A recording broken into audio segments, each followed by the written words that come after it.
dañ ci dem ak moom ak sunu invité bi waxtaane lu am solo ci kon li nga xam te moo di kon langue yi kàllaama gi voilà mi ngi noonu mën naa see ñëw sax mooy moom formateur la en anglais spécialiste en sciences de l'éducation, auteur du livre Parle-moi anglais.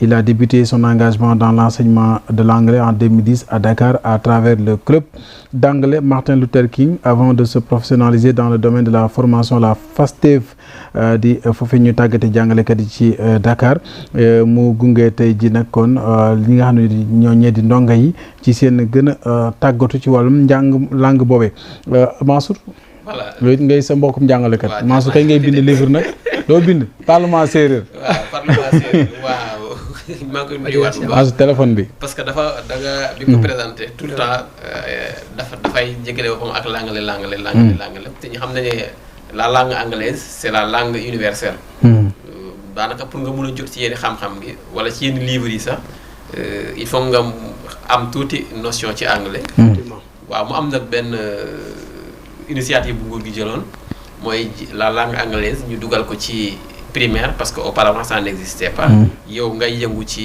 wàllu woowu bañ jàngat nga ci def ci loolu ñu def initiative bi d'abord ak est-ce que jàpp nga ne nañ ko defee mun na indi ëllëg njëriñ ci xale yi waaw maa ngi lay gërëm di leen déjà di gërëm ci invitation bi di gërëm téléspectateurs yi donc di ñuy dugg ci domaine bu nga xam ne bu am solo la parce que ça fait malgré suñu jeune âge ça fait presque 16 ans maa ngi ci formation de l'anglais donc maa ngi commencé précisément en 2010 donc 2010 comme on était encore jeune léegi am parenthèse waaw lan moo la jox amour boobu noonu fan lañ ñëwee si yow pour nga teel a embrasser noonu si loolu laay ñëw balaa may ñëw sa question je vais faire une petite présentation merci beaucoup ba nga xam bu ko defee après incha allah ma dugg si question bi nga posé donc comme ni ma ko waxee en 2010 donc ñun mu ngi fekk ñu ngi nekk au lycée donc tout le temps on s'asseyait ci koñ bi di toog entre amis donc comme si banlieue bi lañ nekk au Parcelles Assainies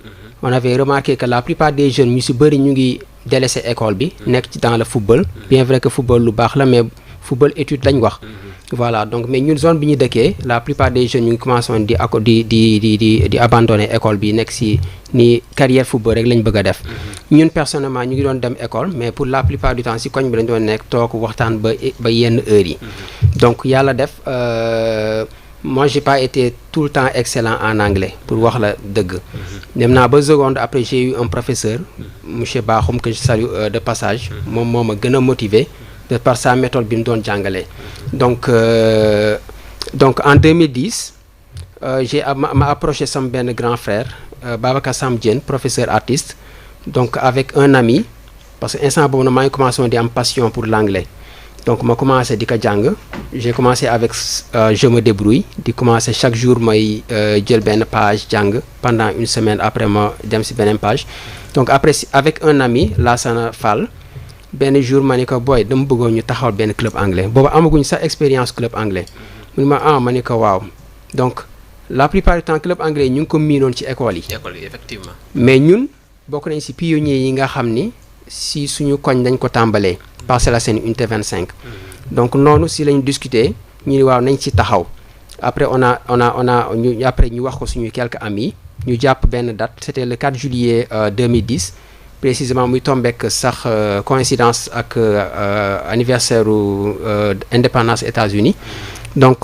ñu woote une réunion au centre de l'unité 25 ñu taxawal club anglais bi donc club anglais bi objectif bi c'était déjà de nous former parce que ñun boobu dégguñu mais également de former les jeunes yi nga xam ñu ngi nekkoon au niveau de nos quartiers mais également boole communauté bi parce que en tant que jeune on se voyait que les gens étaient dispersés entente bi xawoon na des et tout donc du coup bi ñu commencé activité club anglais bi donc on se regroupait les mercredis soirs les samedis soirs doon def réunion donc ñun ñoo doon diriger cours yi et tout bon au début moi j'avais pas un très bon niveau mais on avait des étudiants yoo xam ñooñu doon accompagner mais bi ñu demee quelques semaines la plupart des étudiants yooyu noonu ñëwatuñu donc man comme dañ ma defam président du club comme j'avais porté l'initiative bi ñu ñëwee def élection bureau personne ne s'était porté pour être président après c'était monsieur Guèye yaa na ko yàlla yërëm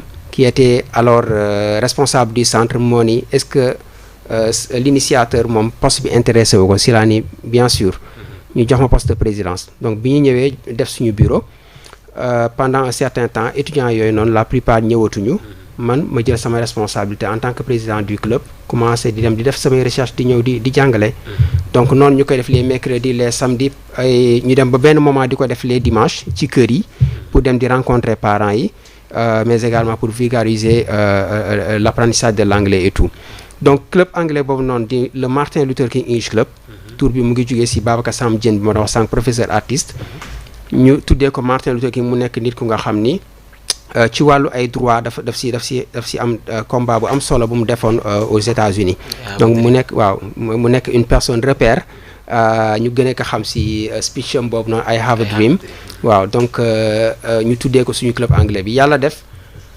le 4 juillet bii di ñëw le club anglais bi di am 16 ans donc bi instant bi club anglais mu ngi am 16 ans ñu ngi si suñu 6e président je pense j'ai été président pendant 5 ans après il y a eu Mohamedou Anne Abdourahmane Cissé il y a eu Nabou Ndiaye Awa Ndiaye actuellement on a Awa Baro qui est la présidente donc mu nekk club boo xam ni de façon bénévole dañuy joxe ay cours gratuitement donc au niveau des Parcelles Assainies am ñoo xam ñu ngi jógee Grand Médine aussi di ñu rejoindre voilà donc ñun yàlla dogal à un jeune âge ñu teel a yeewu ci importance bi nga xam ni anglais dina ko am donc comme ni ngay wax ni ma ñëw dugg ci sa question bi nga posé parce que nekkul woon une formation boo xam ne dañu ko doon def rek pour les adultes dañu intégré woon xale yi nga xam ñu ngi nekkoon au primaire tout au début doonuñu woon accepté ñu nekk 6e 5e 4e mais on avait accepté woon na ñi nga xam ñuy nekkoon au moins en classe CM1 CM2 ñoom ñuy ñëw di rejoindre club bi à titre illustratif sama rakk bu ma bokkal ndey ak baay boo xam ne actuellement il est au département de médecine bi ma koy jël ci club bi jamono jooju noonu il était en classe de CM1 actuellement mu ngi continuer sa formation en médecine mais il parle anglais te la plupart du temps activité club moom moo koy coordonné sama rakk yi ñu ci bëri ay scientifique lañ mais dama leen doon indi ci club bi ñu ñëw di jàng très important pour les te li indi sama passion pour l'éducation parce que mu nekk lu nga xam ni man maa bëgg éducation parce que comme ni nga ko waxee ci introduction bi en 2016 2017 gouvernement dafa lancé le master d'enseignement ñu yàlla dogal ñu def ñu sélectionné ma dem def formation à la FASTEF ma paree FASTEF nekk professeur am un diplôme pour mën a jàngale anglais à tous les niveaux donc bi ñu paree formation comme état bi jëluñu woon moi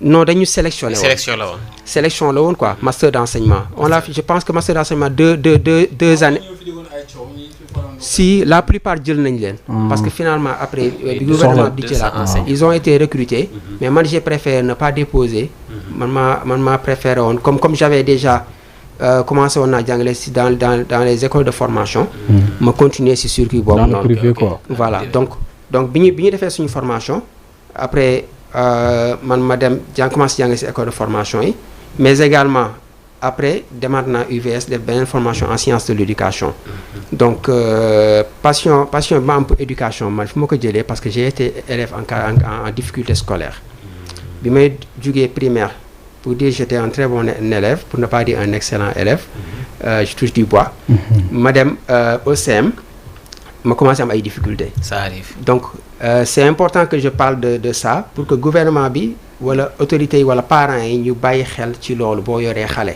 ça arrive souvent parce que au primaire j'étais à l'école privée on était 33 élèves maximum 25 élèves ci classe bi ma ñëw dem au collège si benn CM ma ñëw je me suis retrouvé dans une classe de 96 élèves déjà loolu noonu rek man problème woon pour man et puis j'avais des difficultés de visuelles comme je suis myope su ma toogul ci kanam damay am problème donc du coup l'école également nekkoon ci environnement boo xam la plage était là alentour école bi il y avait des salles de jeu il y avait le terrain basket donc j'ai commencé bi ma école bi comme bu ma demee classe pour suivre damay am difficulté ma commencé di chercher les cours reprendre 6e après ma defaat 6e ci même école bi jàll ñëwaat 5e même chose ñu dàq ma à l'école au collège parfois dama koy rencontrer xale yi au club d'anglais. C'est pour motiver leen. waaw parfois damay wax parents yi man la sa doom boo ko indee club anglais man dama lay assurer ne xale bi du génn du bàyyi école. parce que xam naa fa may jaar ak ñoom. parce que dama si jaar. expérience bi. donc biñ ma kii heureusement ma am ay parents yu nga xam ni amuñu morom. bàyyiwuñ la quoi. waaw man damay sant bu baax a baax sama yaay ak sama papa. li ngay wax nii war nga ko répéter bu baax a baax. parce que. waaw am na ñoo xam ne bu ñu leen dàqee école rek. pour ñoom c'est l'échec. si parce que am na li nga wax nii am na condition yoo xam ne condition d'étude. parfois mun na nilaarloo élève boo xam ne. à la base c'est pas un élève. effectivement mais parce que c'est les conditions qui ne vont pas avec. la façon dont il étudiait avant. ça aussi nga di ci appuyer bu baax. mooy li sama papa di wax muy gëmuma affaire yi du moyen volonté la. C'est vrai. mais si du côté aussi des parents. Parents yi waruñu abandonner responsabilité. sa doom ak fu mu mënti toll ak attitude bu mu mënti am. yow yaay responsable xale bi. donc man dama leen di sant bu baax a baax parce que ñoom ñoo taxawaat ci sama étude pour ma dem jàngiwaat. sama papa indi moyens yi sama yaay taxaw tem pour ma demaat école parce que man waxoon naa bàyyi naa jàng. ñu delloo ma école bi ma nekkoon. privé ma demaat foofu noonu heureusement ma fekk fa ay élèves yu motivés. donc ma ñëwaat facilement ma nekkaat dans le bain. donc là yàlla dogal après ma def ma am sama BFM. demaat dellu école publique Limodac. def ma am foofu noonu sama bac. donc loolu moo tax ma am passion pour éducation ma engagé wu pour l'éducation. donc après bi ñu créé club anglais Martin Luther King j'étais également membre du club d'anglais de Limodac. donc mu ñëwee Limodac nekk ci club d'anglais bi jàng fa pour am expérience parce que ñu bi ñu créé le club d'anglais Martin Luther King amaguñu woon expérience club. passion rek lañu amoon. ak volonté bi bëgg a defar voilà donc bi ñu amee bac ñu dem def suñu formation après ñu retourné waat terewul boobu ba léegi processus bi ñu ngi continuer di def activité ci koñ bi on a eu à organiser beaucoup d'événements que ce soit social éducatif participer à des compétitions am na 2 années consécutives boo xam ne suñu membre sama rak ma lay wax nii ak yeneen membres ils ont participé au concours spelling te ñoom ñoo ko jëloon voilà donc la tey so ma rencontré le maire monsieur Jami Sané maa ngi koy nuyu de passage dans le cadre de notre livre maa ngi koy wax ma ni ko ñun dañu am passion pour éducation parce que y a pas longtemps j'ai travaillé à Huawei en tant que manager. mais dama préféré retourner voir ci samay activités éducatives. parce que comme j'avais créé un club une entreprise IELTS Center. un centre de langue qui forme les gens en anglais au Parcelles Assainies unité 26 donc ma préféré retourner waat nekk samay activités. maintenant pour ñëw ci sa question bi nga wax loolu am solo la parce que jamono buy dox da ngay dox ànd ak moom. voilà te jamono jii nii ku ci nekk war na fexe ba tout tànk boo am nga yenn compétence clés yi nga xam ni jamono daf ko soxla nga fexe ñu maîtriser ko. te pour bu fekkee da nga bëgg a def dara ci société ci xale yi ngay tàmbalee bu fekkee da nga bëgg a def yar ci société ci xale yi nga koy tàmbalee bu fekkee da nga bëgg a def xam-xam ci xale yi nga koy tàmbalee.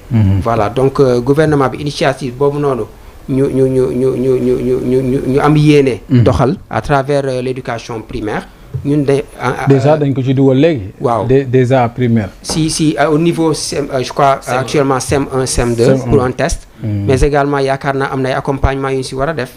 parce que bu fekkee professeurs yi nga xam ñoom enseignants yi nga xam ñoom ñoo leen doon jàngal ñoom ñoo leen di yore en anglais. il faudrait au préalable également ñu defal leen une formation. voilà du point de vue. mais est-ce que ci loolu waruñu rek maanaam bu ñu tàmbalee foofu ñu fas yéene aussi mu am tàmbali mais am yemukaay c'est-à-dire que est-ce que tey waruñu dem ba. université di def ay at pour jàng une langue est-ce que vraiment tel ko initier xale bi ba un certain nombre d'années boo xamante ni dina war a mën a fekk préparé wu na parce que langue yëpp am solo toutes les langues sont d'une capitale d'une importance capitale mais vraiment gis nañ ni durée yi ñuy jël ci jàng ab russe wala nangam à l'université est-ce que loolu jarati na ko. effectivement li nga wax lu am solo la parce que pour man la langue c'est un outil.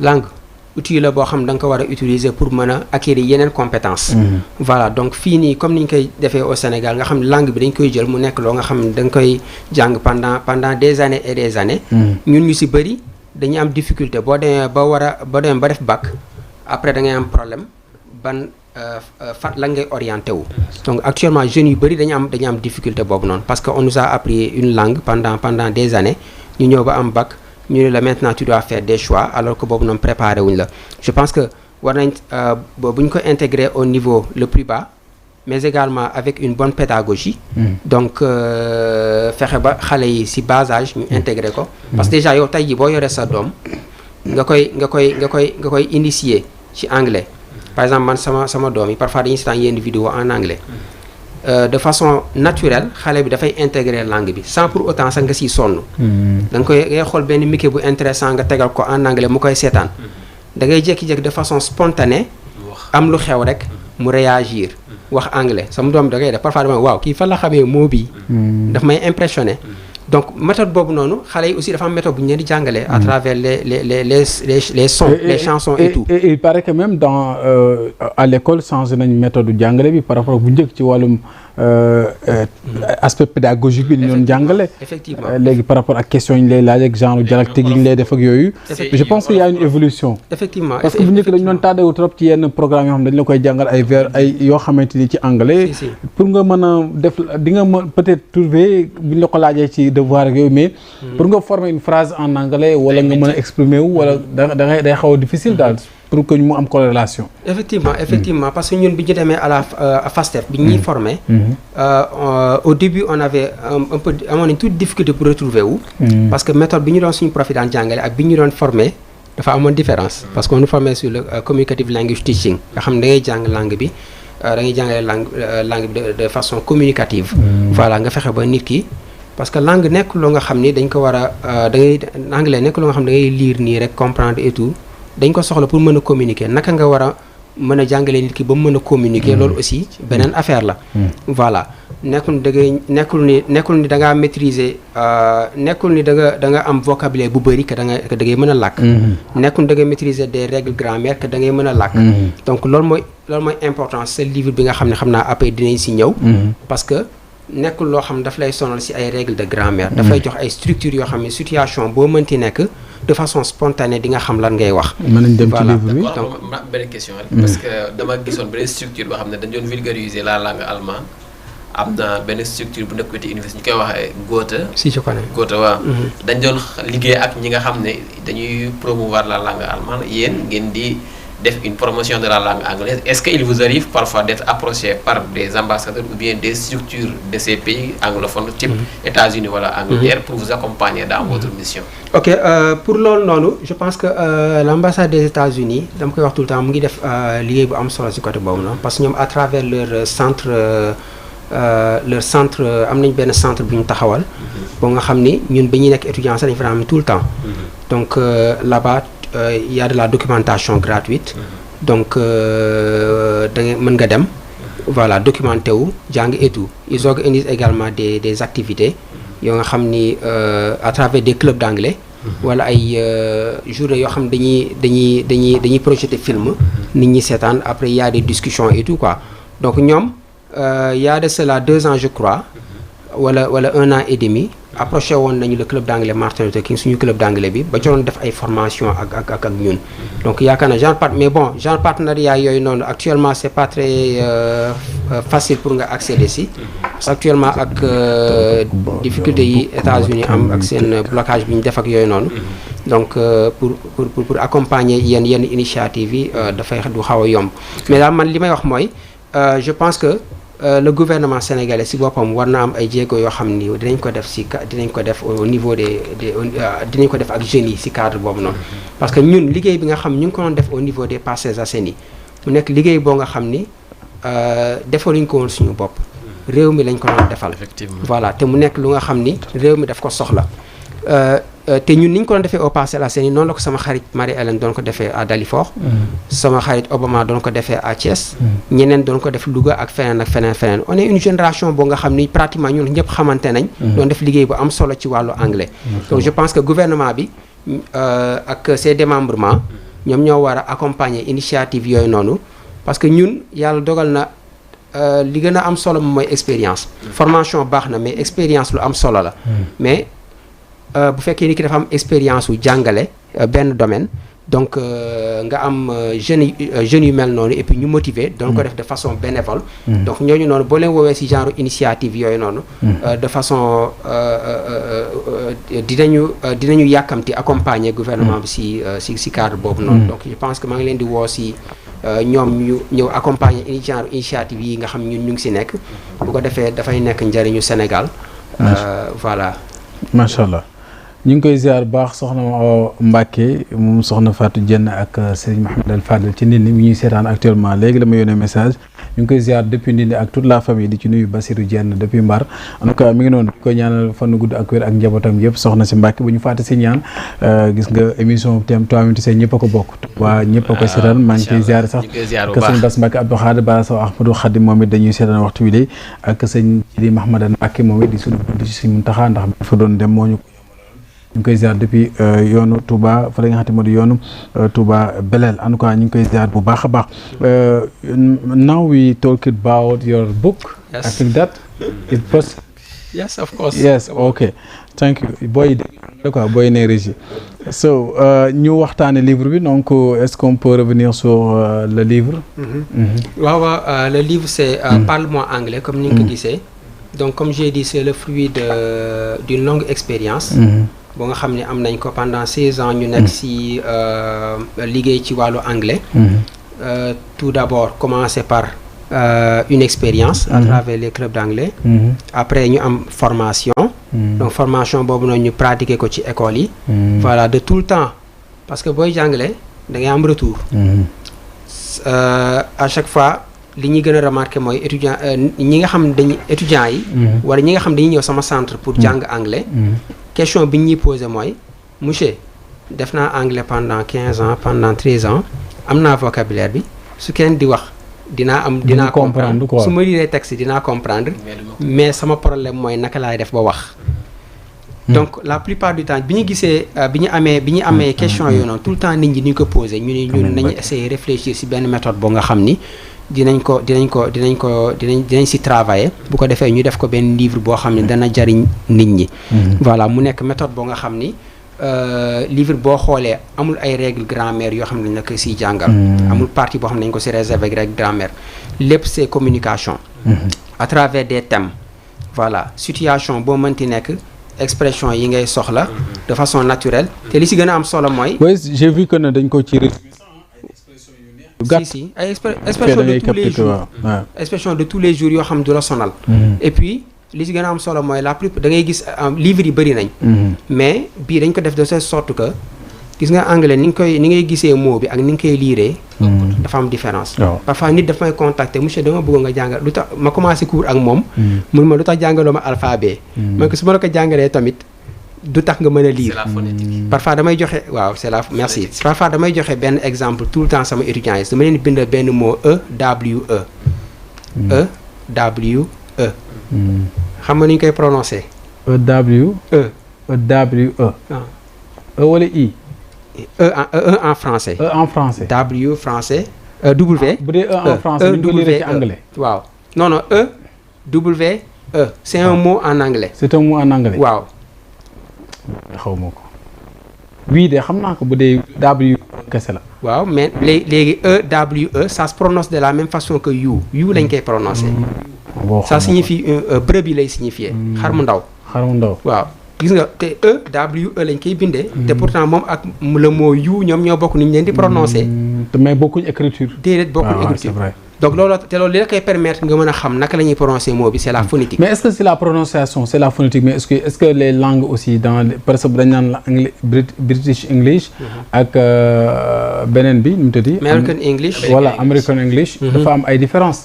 parce que même man dama ko daan remarquer même avec nos profs différents et ku naan la man maa ni laa rek mais demoon naa ba doon def génie en anglais ba terminal mais dama jékki-jékki rek affaire yi mais TH par exemple TH bu dee am nañu ko naan the am nañu naan feu I think that ay sax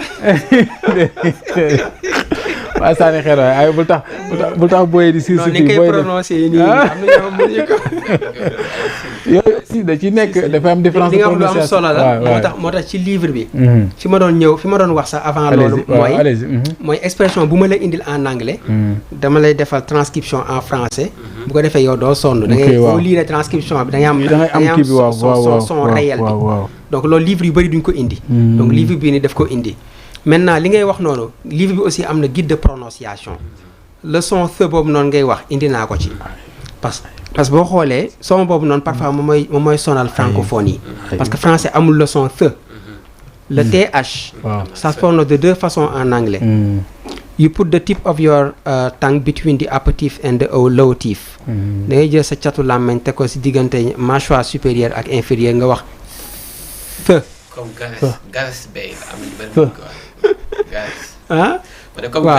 waaw voilà donc nga am mais séeréer bi laak anglais nag ak séeréer bi laak anglais mais pël yi ñoo am une bonne prononciation te mu jaale ko mburu léegi beneen son bi the wala the man pour jàngal ko nit ki pour mu yomb dama naan pour le son the da ngay wax se mais da ngay jël sa làmmiñ teg ko foofu noonu da ngay wax the nga am une bonne nga am son bi bu fekkee the da ngay wax le son the mais jëlal sa làmmiñ teg ko ci diggante ñaari bañ yi nga am the mu jox la son bi the maintenant lenn moo ci nekk mooy li nga wax sànq anglais américain ak britannique parfois lu bëri dañu may laaj question boobu parce que déjà sax day am parfois tuuti si orthographe bi parce que anglais américain par exemple booy bind couleur da ngay OR lay mujjee bu nekkee américain ma britannique da OUR ñi ko ñi ko kalowa est-ce que yéen da ngeen di tenir compte ci la prononciation de manière globale ou bien da ngeen di cibler benn courant par exemple britannique ou américaine ok je pense que pour loolu noonu li nga wax ni lu am solo la parfois la plupart du temps dañu may poser question boobu noonu monsieur am na ñoo xam sax dañu yaakaar ni anglais américain baaxul mais loolu noonu il faut ñu déconstruire ko dafa am standard English ak substandard English am na suñ benn prof bu ñu waxoon ne de parce que man j'ai fait anglais 3 ans à l'université mu ne ñu les américains dañoo jël comme ni ñag yi def anglais pour marquer leur indépendance par rapport aux British moo tax parfois ñu xaw a jël ay yenn baat xaw ko d'accord waaw comme ñun ñuy wax français rek ak tubaab buy wax français d'accord mu ne mais authentique bi xaw ma nag c'est l'anglais authentique c'est britannique mais les américains mooy séeréer boo fekk comme ni Abdou waxee jàngal ko tubaab dina am tuuti marque sa langue maternelle buy impacté effectivement ci làkk boobu noonu mu ne c'est ça la différence entre l'anglais américain ak l'anglais britannique bu demee boon université sax am na littérature africaine américaine effectivement ak britannique man américaine laa def moom laa spécialisé wu c'est ça bien vrai que au début anglais britannique laa doon jàng parce que dama jàppoon comme ñu bëri que ni moom mooy bu baax bi alors que actuellement le plus important mooy nit ki su fekkee tey jii nii da nga aspirer voyager vers les États-Unis nga spécialisé aussi anglais américain su fekkee da nga bëgg a dem dëkk yoo nga xam ni anglais britannique la ñuy gën a làkk nga jàng loolu mais ñaar yi dañuy déggante mais ñaar yëpp benn la te li si bon mooy anglais bi nga xam ni anglais de la rue bi nga xam ñenn dañ koy làkk bu Gambie bi rek non bu ma jaxasee sama bon Gambie bi original anglais non xoolal parce que anglais dafa yaatu même au sein des États-Unis boo demee état yi nit ñi prononciation yi dafay différent mu ngi mel gaaw sax am na boo xam ne man xamoon doo koy comprendre ñu ñuy waxee anglais am na tuuti différence si biir Angleterre ok mu ngi mel ni Sénégal tey jii boo ñëwee xam nga dara na sunu naataango Pape Biram bi ko joueuse boobu noonu nekk ci basket bi Sierra di la waaw kooku li mu wax mënoo ko comprendre si parce que boo xoolee mu ngi mel ni boo ñëwee Sénégal ñun ñi nekk Dakar am na façon bu ñuy waxee wolof ki nekk Saalum bi am na muy waxee wolof lébu bi am na muy waxee wolof te pourtant on se comprend anglais bi aussi c'est la même chose léegi li si nekk mooy tey jii nii ku si nekk comme ni ma ko waxee tey jii bu fekkoon da nga doon déposer travail dans une entreprise américaine même en français boo demee Marseille yi ni ñuy waxee français ça diffère des autres français booy déposer dans une entreprise américaine am na yoo xam ne war nga ko comprendre parce que vocabulaire bi am na différence grammaire bi mën nañ ni à 95% 90 presque benn la différence mooy vocabulaire bi wala prononciation mën na am différence ok vocabulaire bi mën naa leen par exemple boo jëlee benn mot comme organisation. américain il écrit avec un Z. alors que british S lañ koy bindee. maintenant li ma doon wax léegi booy déposer dans une entreprise américaine il faut nga comprendre yenn affaires yi parce que date bi aussi ni ñu koy bindee bokkul. bu fekkee américain yi mois bi la ñuy jiital. teg ci jour bi teg ci année bi. alors que bu fekkee anglais britannique jour bi la ñuy jiital comme en français ni ñu koy bindee. donc loolu bu fekkee da ngay adressé email. par exemple l'ambassade des États-Unis loolu il faut nga xam ko. boo ko xam mën nga def date boo xam ni. boo nga xam ni ñoom mën na leen jaxase. voilà donc loolu noonu lu am solo lu ñu maîtriser ko. am na solo xam naa temps bee ñu xëj rek ngeen di waajal benn événement. waaw lancement livre bi par mois anglais. donc comme ni ma ko waxee mu nekk livre bu à peu près je pense 170 pages yooyu noonu. mu nekk le fruit de notre expérience. mais également échange yi nga xam dinañ ko am ak suñuy collègues. ak retour yi nga xam ne ak questions yi nga xam ne suñuy étudiants dañ ñu koy poser donc ci loolu lañ sukkandiku liggéey ko. donc boo xoolee préface bi également docteur El Hadj Mor Sarr American Studies moo ko def. donc mu nekk un professeur ici à BM. mais également am liggéey yu am solo yoo xam ne def na ko ci. donc ñuy waajal lancement livre bi le 13 juin incha allah ce sera à CICES. à partir de 9h. donc ñu leen si invité. di si invité autorités yi. di si invité ñëpp di si invité aussi. actuellement ak leen. waaw non vas-y. di ci invité. di la si invité. di si invité autorités yi man maa koy modéré. waaw di invité autorités yi en anglais laa koy modéré également su ma amee occasion gis ko dinaa ko gis. le président Ousmane Sonko. pourquoi mais parce que mais doo gis jumaa da ngeen a niroo waxuñ la ko. loolu laa bëggoon wax de da ngeen niroo kay. non waroon wax loolu si émission bi di ma yàqal sama étudiant yëpp Diomaye dañ may wax.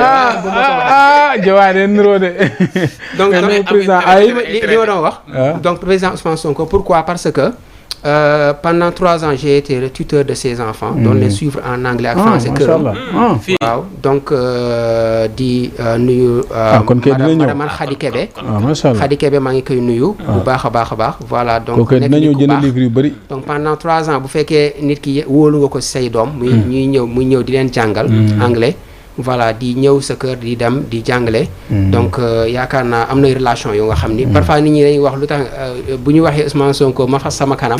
mais du question de dara. moi je fais pas de la politique. mais c'est parce que j'ai fréquenté la personne fréquenté sa famille.